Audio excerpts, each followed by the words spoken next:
Hello and welcome to Trending Pinoy Celebrity. Latest sa ating celebrity update. Melay Cantiveros.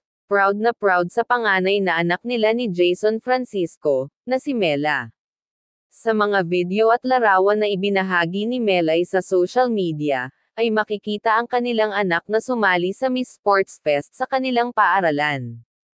Confident at napakagaling ni Mela sa pagrampa sa kanilang entablado, kaya naman nasungkit nito ang first runner-up sa nasabing patimpalak.